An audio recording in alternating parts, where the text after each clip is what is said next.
जय Shri Krishna. Dear friends, welcome. आज मैं आपसे बात करने वाला हूँ पुखराज रत्न के बारे में। क्या पुखराज येलो सफ़ायर कोई भी व्यक्ति पहन सकता है? नहीं, ऐसा बिल्कुल भी नहीं है। देवगुरु बृहस्पति का ये जो रत्न है पुखराज, ये सबके लिए लाभकारी नहीं होता। मेरी मुलाकात बहुत साल पहले किसी ज्वेलर से हुई थी। उन्होंने एक बहुत हाईवी क्वालिटी का पुखराज पहना हुआ, तो मैंने उनसे ऐसे ही पूछ लिया।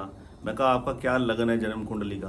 कहते वो तो मैं नहीं जानता, लेकिन मैंने ये मूंगर पुखराज पहने हुए हैं। मैंने कहा ऐसे आपने कैसे धारण किया है रत्न? कहते बस वो देवगुरु बृहस्पति का रत्न है, तो कहते कोई भी पहन लेता है, इस करके मैंने पहन लिया।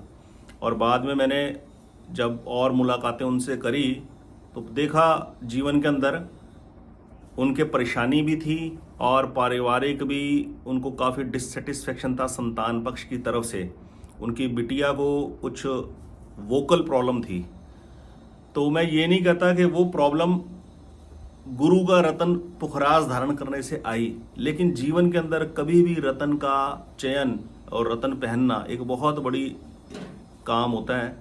ये कभी भी ऐसे जल्दबाजी में या केवल ज्योतिष की किताबी ज्ञान के आधार पर चयन नहीं होना चाहिए। देवगुरु बृहस्पति का रतन पुखराज बहुत ही इंपॉर्टेंट रतन है और महंगा रतन होता है। क्या है देवगुरु बृहस्पति से रिलेटेड ज्योतिषीय नियम, उसकी चर्चा करते हैं थोड़ी सी। देखिए, व्यक्ति का क्या लगन है, उस लगन के हिसाब से गुरु कुंडली में लाभकारी हैं या नहीं है, वो प्रत्येक लगन के हिसाब से अलग कैलकुलेशन होती है। गुरु की पोजीशन किन नक्षत्रों में है, ये मैटर करता है। गुरु जन्म कुंडली में ज्योतिषी नियम अनुसार सूर्य को, चंद्र को, मंगल को अपना मित्र मानते हैं। गुरु शनि को और राहु को सम मानते हैं। उनके प्रति ना मित्रता भाव रखते ना शत्रु भाव रखते हैं। लेकिन गुरु बुध और शुक्र को अपना शत्रु मानते हैं। बुध और शुक्र गुरु को अपना शत्रु नहीं मानते। बुध कुछ भी नहीं मानते, ना मित्र मानते हैं ना शत्रु मानते हैं। शुक्र गुरु को अपना सम मानते हैं, सम, न्यूट्रल। लेकिन गुरु का जो भाव है वो भाव बुध और शुक्र के प्रति शत्रु भाव का है। इसलिए स्पेशली शुक्र प्रधान व्यक्ति को पुखराज कभी सूट नहीं करता, कभी बेनिफिशियल साबित नहीं होता। बुध के एस्पेक्ट में कुछ अलग मैटर है, कुछ अलग कैलकुलेशन है। एक लगन के ऊपर कुछ और है, एक लगन के ऊपर कुछ है। वो जब कुंडली का विश्लेषण करते हैं वो बात तभी डिक्लेयर की जा सकती है, तभी बताई जा सकती है। और विशेष रूप से उसी व्यक्ति को उसकी जरूरत है उस जानकारी की जो उससे बिलोंग करता है।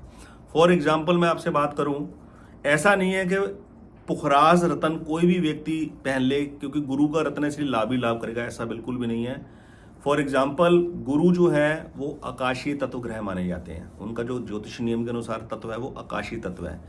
अब गुरु सूर्य, चंद्र, मंगल को अपना मित्र मानते हैं। मंगल की दो राशियां हैं, मेष और वृश्चिक। एक अग्नि तत्व राशि है और एक जल तत्व राशि है। जल तत्व राशि से यदि लगन निर्मित होता है, वृश्चिक लगन से अगर लगन निर्मित होता है, यानी कि वृश्चिक लगन का अगर कोई जातक है और उस जन्म कुंडली के अंदर गुरु की जो पोजीशन है वो यदि शुभ भाव में ना हुई, यानी कि केंद्रीय त्रिकोण में गुरु ना बैठे हुए हो, तो वो गुरु का रत्न धारण करे वृश्चिक लगन का जातक कभी भी लाभ नहीं करेगा। कभी भी फिजूल है, पैसे वेस्ट करना है। आप कभी भी कोई फीडबैक लेके देखना किसी व्यक्ति का ऐसे, हालांकि ऐसे पर्टिकुलर ऐसा आदमी ढूंढना खोजना काफ़ी कठिन होता है, लेकिन मेरे अपने प्रैक्टिकल एक्सपीरियंसेस है, खुद देखा है। जो गुरु विद्या से चीज़ें प्राप्त करी, उसको मैंने जिस भी वर्क प्लेस के ऊपर काम किया वहाँ बहुत लोगों की कुंडलियों को उनसे मांग कर, डिटेल्स लेकर, बनाकर खूब एनालाइज किया, उनके नेचर को, उनको बिहेवियर को और उनकी लाइफ के अंदर आने वाली डिफिकल्टीज को और उसका सॉल्यूशन उनको कैसे सजेस्ट किया वो भी मैं जानता हूँ ईश्वर की कृपा से। तो मंगल प्रधान व्यक्ति की जन्म कुंडली हो, वृश्चिक लगन की हो, उसके अंदर गुरु की जो प्लेसमेंट है वो यदि केंद्र त्रिकोण में ना हुई तो गुरु का रतन मंगल प्रधान व्यक्ति को, वृश्चिक लगन के जातक को भी लाभकारी सिद्ध नहीं होता। लेकिन यही ठीक ऑपोजिट बात करें मेष लगन की जन्म कुंडली की। मेष लगन की जन्म कुंडली के अंदर गुरु जो है वो भाग्य भाव के स्वामी बनकर परम लाभकारी बनते हैं। ऐसे जातक के लिए बहुत विशेष पुखराज का रोल होता है अपने जीवन के अंदर। इसी तरह किसी कन्या के जीवन में विवाह की बाधा आ रही हो तो उसको गुरु के उपाय करने बताते हैं, क्योंकि गुरु की कृपा से ही स्त्री के विवाह के अंदर रास्ते खुलते हैं।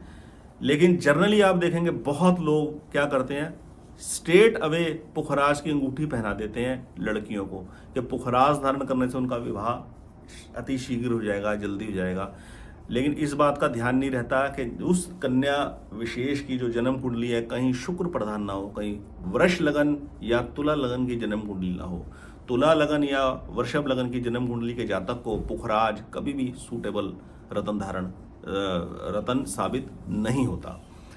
क्रिस्टल फॉर्म में ये आता है, कोरंडम फॉर्म होती है, क्रिस्टल फॉर्म के अंदर ये रतन आता है और काफ़ी एक्सपेंसिव रतन होता है। मार्केट के अंदर एक अच्छी क्वालिटी का पुखराज करीब 10-12 हज़ार रुपये, रत्ती 10,000 12,000 रुपये कैरेट से आता है। और गोल्ड में इस रतन को धारण करना बनता है, धारण करना चाहिए।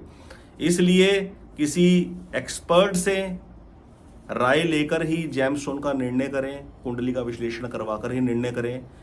कभी भी रतन चंद्र राशि, सूर्य राशि और न्यूमरोलॉजी अपनी डेट ऑफ बर्थ के हिसाब से कभी भी जेमस्टोन धारण नहीं किया जा सकता। हाँ, अपने आप को अपना मोरल बूस्ट करने के लिए, अपने आप को पॉजिटिविटी, एक पॉजिटिव मैनर की तरफ बनाए रखने के लिए आप इमिटेशंस पहन सकते हैं, वो एक अलग बात है।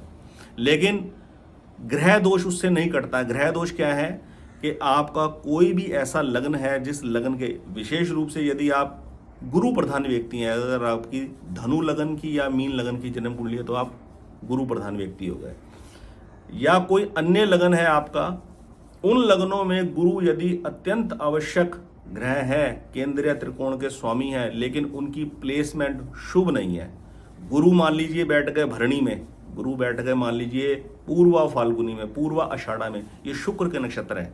या गुरु की प्लेसमेंट हो बुध के नक्षत्रों के अंदर, आश्लेषा में हो, ज्येष्ठा में हो, रेवती में हो, गुरु उस जातक को कभी भी लाभ नहीं पहुंचाएंगे।